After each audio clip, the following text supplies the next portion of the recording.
आज भगवान श्री हनुमान जी के लोमस महावीर मंदिर, जो कि लोंदी महावीर जी के नाम से विख्यात है, उनके दर्शन करेंगे, जो स्थित है उनके नाम से पड़ी जगह लोंदी कला पर, जहां के दर्शन के लिए दो मुख्य मार्ग जाते हैं। एक जंगी रोड से लोंदी मार्ग होते हुए कर्णावती नदी पर बने 11 तकवा पुलिया से, और दूसरा रीवा रोड से लोंदी कला पर बने हुए काशी भोला तालाब से होते हुए मंदिर तक पहुंचता है। लोमस ऋषि की तपस्या से प्रसन्न होकर हनुमान जी ने स्वयंभू बाल रूप में दर्शन दिए, और यह बाल रूप के दर्शन पूरे भारत में बहुत ही दुर्लभ है। यहाँ पर साक्षात दर्शन प्राप्त हुए 350 साल पहले पंडित राम गुलाम द्विवेदी जी को आज भी पंडित जी का साक्ष्य और चित्र मंदिर पर मिलता है। पंडित जी की विस्तृत कहानी अगली वीडियो पर पंडित राम गुलाम जी के हनुमान पर सुनेंगे। आप जैसे भगवान को देख रहे हैं, आँख, भोनी, त्रिपुन और नाक सब कुछ भगवान स्वयंभू हैं, जो कि प्रकट हुए हैं। यह कब से है यह किसी को नहीं पता, जबकि सन 971 पर ही भारत का इतिहास पर इनका जिक्र मिलता है, लेकिन इसके पहले का कोई साक्ष्य मौजूद नहीं है। यहाँ का वर्णन आपको हनुमान अंक और हनुमान द ग्रेट पर मिलेगा, जो कि जर्मन राइटर के द्वारा लिखी गई है। भगवान का मुख घूमा हुआ होने के 4 प्रमुख कारण हैं।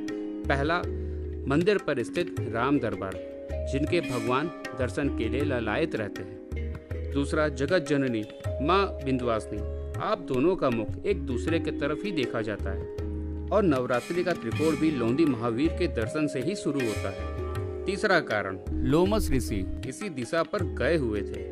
और चौथा कारण यह बताया जाता है कि जो इंद्र जी ने वज्र से प्रहार किया था, वो हनुमान जी की टुड्डी पर आकर लगा था, और जो कि बाल रूप पर थे, इसलिए इनका मुख घूमा हुआ देखा जाता है। श्री हनुमान चालीसा जी का आज दूसरी चौपाई का पाठ होगा। महावीर विक्रम बजरंगी, कुमति निवार सुमित के संगी, कंचन बरन विराज सुबेसा, कानन कुंडल कुंचित केसा। अर्थात श्री हनुमान जी, आप एक महान वीर हैं और सबसे अधिक बलवान हैं। आपके अंग वज्र के समान मजबूत हैं। आपकी आराधना करके खराब बुद्धि और नकारात्मक सोच का नाश होता है और सद्बुद्धि आती है। आपका रंग कंचन अर्थात सोने जैसा चमकदार है।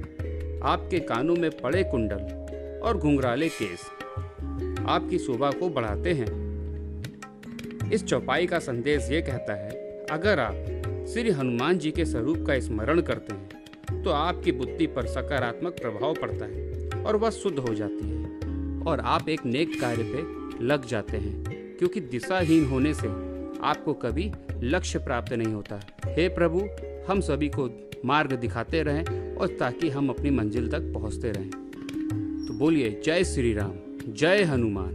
श्री लोंदी महावीर हनुमान जी महाराज सरकार का अन्नकूट श्रृंगार, कार्तिक पूर्णिमा का श्रृंगार, दिवाली के दिन का श्रृंगार, सावन के आखिरी शनिवार का श्रृंगार, सावन के आखिरी मंगलवार का श्रृंगार के दर्शन मिलते हैं, जिससे पुण्य की प्राप्ति होती है।